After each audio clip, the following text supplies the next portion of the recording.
is Off the Cuff Cooking with Rachel and Jodie. I kept seeing these really yummy looking recipes for Panzanella. And today we're going to make some. Let's get started. So Jodie did a lot of research and she found several cookbooks that had Panzanella recipes in them.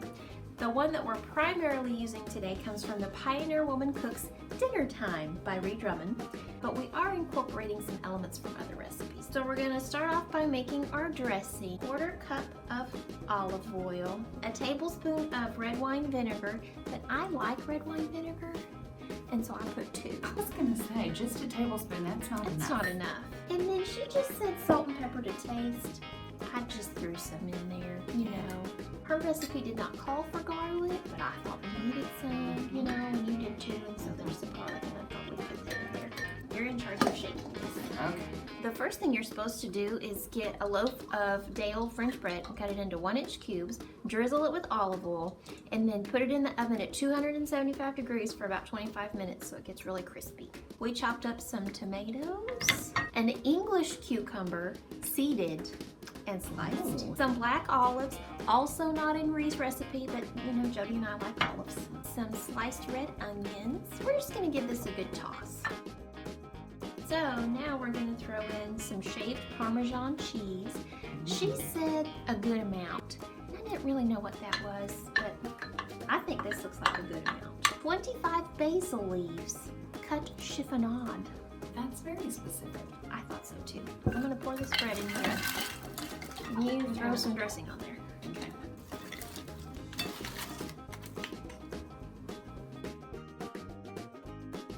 Ta-da! Salad.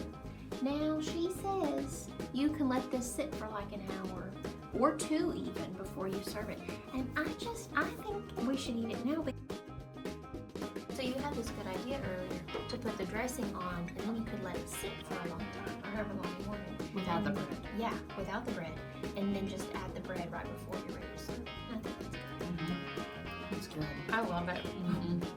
Glad we put the garlic in. Mm-hmm. I really This like is this. really good. It's that basil. Basil makes everything good. I just like a salad that doesn't have lettuce in it. That's just stuff.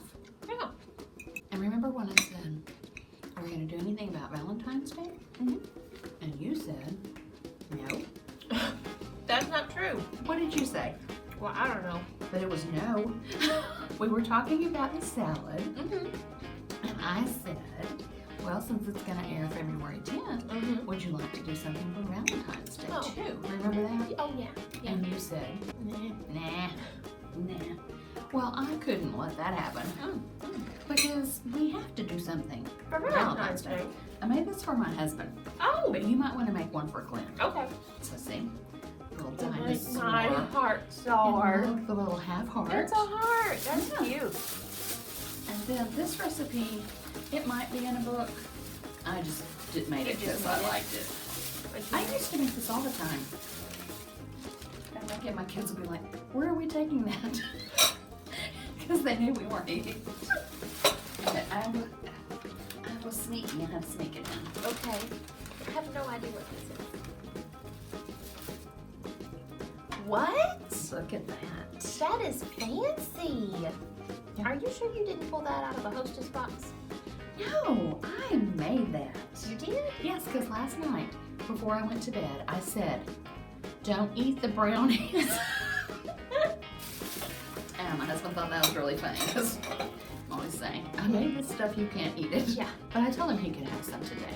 It's a brownie mix. The frosting Uh-huh. is a can of chocolate frosting, Uh-huh. 1 cup of chocolate chips melted together, Uh-huh. and then you add a teaspoon of vanilla. That's just fancy. So let's try this. They are good. I think you're gonna like it. I really like it. Mm-hmm. That's good. That's fantastic, Jodie. What a successful episode. I don't know. I like this. Thanks for watching another episode of Off the Cuff Cooking. You can check out this cookbook from the Fort Smith Public Library.